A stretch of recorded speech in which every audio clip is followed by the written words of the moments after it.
Hello and welcome to the Australian Institute of Inside Australia. My name is Bryce Fisher and I have my good buddy here, Peter Natro. Hello. What do we call it? The guru, the behaviour guru or whatever. Thank you. I think, yeah. So we're going to talk about the global insider threat awareness, and specifically we're going to be talking about miscommunication.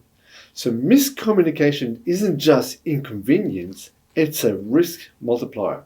So from vague expectation to mixed messages, the smallest misunderstanding can snowball into real threats happening within an organization. Yes. So in this interview, we're going to explore how these communications break down, how they create vulnerabilities, and more importantly, the strategies leaders can adopt to foster clarity, accountability, and resilience. Yep, absolutely. Perfect. Fantastic. Yes. We're all ready to go. Okay, so let's start with the first question. How do miscommunication start? Where did it come from? Yes. And what is it? Yep, absolutely.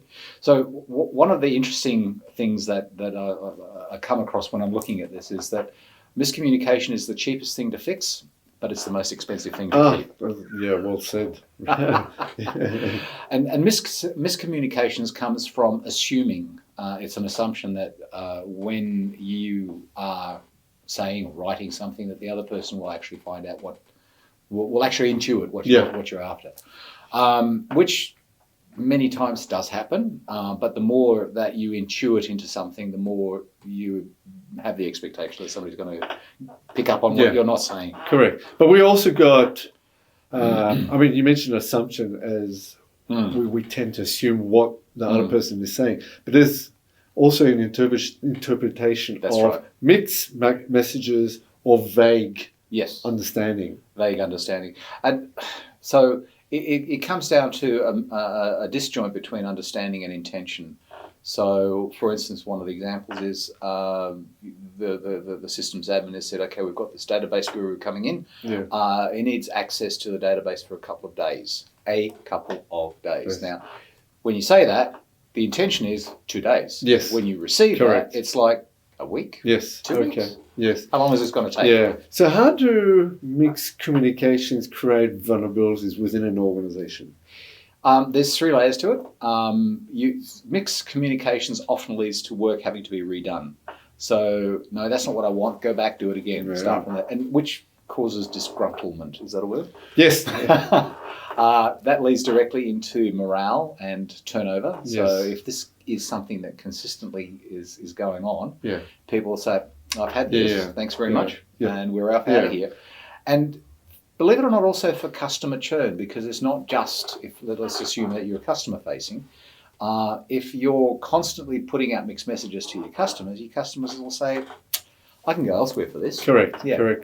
What are sort of the most common scenarios where miscommunications lead to sort of that frustrations, disengagements, or even to potentially risk? If clear instructions are not given, so it has to do with the outcome. Everybody needs to be understanding what the outcome is, because that will then almost explain itself what the instructions mean. So we want to have our database fixed by 3 days from now, because that's when we need to have it fixed. We've got a new guy coming in and he needs access to the database, or a new gal coming in, she needs access to the database for that time. Everybody knows that by 3 days that should be done. So clarity, purpose, everybody's on the same page. Okay. Whereas you turn around and you say, I need that report soon. Yes. Well, how long is soon? Good question.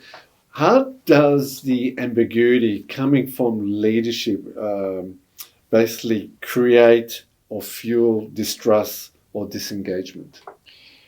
Ambiguity becomes a shield behind which people can hide when they turn around and say, but I told you so. I told you specifically. Yes. Well, actually, no, you didn't. Yeah. So then already you're setting up this confrontational environment. And every time now that you issue some instructions, people are going to second guess what it is that you're actually trying to say. And oftentimes coupled with that when somebody comes back to whoever's given that directive and says, now, actually, what do you really mean by that? The frustration level being fed back is often high, where they say, well, don't you know what I mean? Yeah, correct. I mean, correct, that's a high. That's a high. Yeah. Yeah. And to make it worse, Yep. so the follow-up question is, how does cultural or generation diversity amplify that challenge, that problem? Absolutely. So there are certain people, there are certain cultures that are by nature able to, or find comfort in being able to be assertive and say, now, what do you really mean by that? Yeah. There are other cultures that will turn around and say, well, I guess I'll have to figure this one out on my own. Yeah. Without, and almost at effect rather than at cause of what's going on. And that's just the way that culture works. And that's how we've got to operate inside of that. Yeah. Yeah.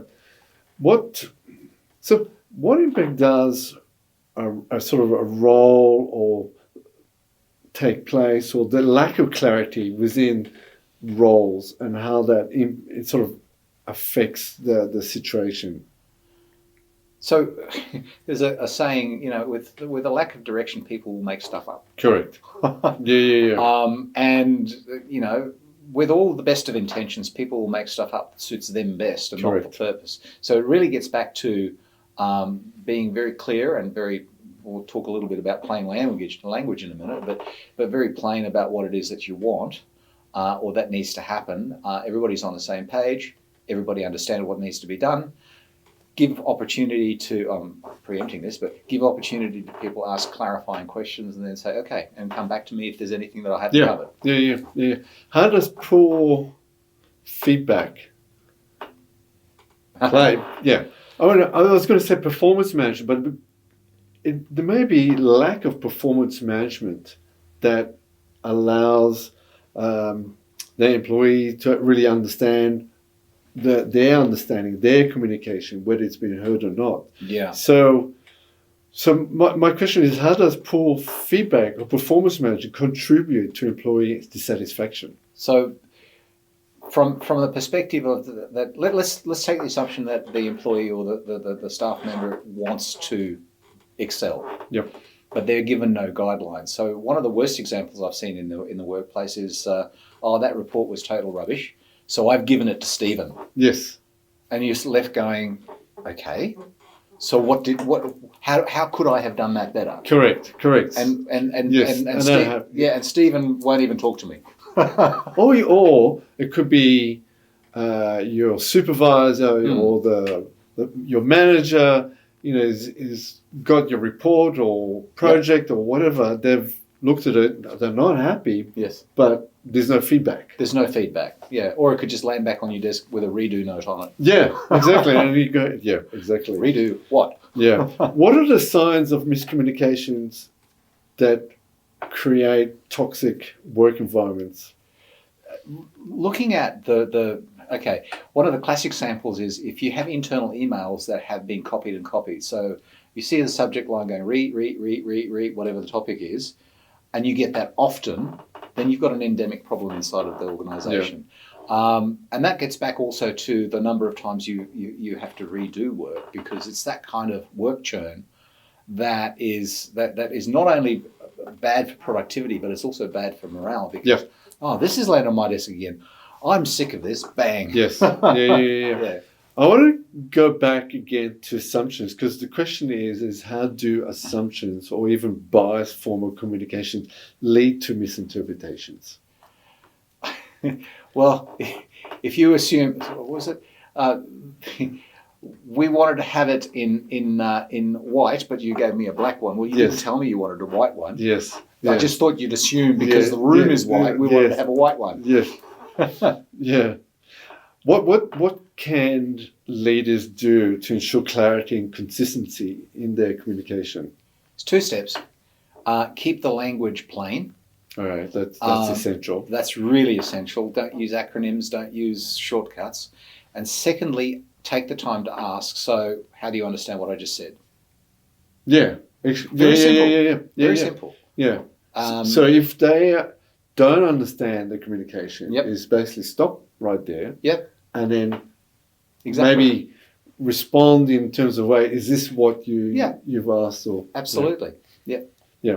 So how do organizations foster a culture of open dialogue and transparency? By creating an arena of trust. And an arena of trust means that the two-way conversation can happen, that people can come back to you a little bit later on and say, listen, I've just hit this snag here. We didn't quite cover that in the briefing. How would you like me to handle that? Yep. And if there is the ability to do that, then you'll find you get the feedback you're after without having to redo the work. Correct. And you're also creating an expectation environment. This is how we do things. And thirdly, you create trust. Are we assuming that the organization and the people that work in the organization feel safe to do so? Yes. So therefore you can foster a culture of trust and so forth. Absolutely. But if to start off with, there's a culture of mistrust, it's very difficult to turn around, because perhaps your manager is not the most pleasant person that you've ever come across. Exactly. They've said something, and now you fear basically asking this person to explain themselves, because otherwise you'll feel like a real idiot. That's right. Yeah. And that's the whole point. Don't make people feel like they're an idiot for asking the question. I've seen operations where you have one lone manager who has the ability to create that amount of trust, but within 6 to 12 months, that manager is gone because he's not getting back. He or she, in this instance, it was a he, is not getting backed up by their next level up. So you've just lost that. You've just lost that point of trust. Yes. So, and that then trickles down across the rest of the organisation. Okay. So with that word of trust, what is the key takeaway from miscommunications and why it is so important to change, to fix maybe? There will always be there will always be some level of miscommunication. And there will always be a disjoint in performance or in results. So by being able to be open and say, you were talking about feedback, look, I actually meant I did that, I wanted you to do that, also opens up the person who gave that task to a vulnerability to say, look, I stuffed up. I did not tell you exactly what I needed. But let's work on this together. Can we do this together now? And that's where the trust comes in, because you have to be able to both ways say, I stuffed up. I put my hand up, that's it, I've done it. Okay. So the key takeaway is clarity. And plain language and recap again. Get the person to say, okay, so how did you understand how do you read what I just said? Cool. Okay, and then you go, yep, fantastic. Oh, and by the way, I want to have the paragraphs indented. Okay. What was it again? Recap. Yeah. Okay, well, thank you very much. This concludes this video, and stay tuned for the next one. Thanks, Peter. Thanks, guys. And thanks for watching.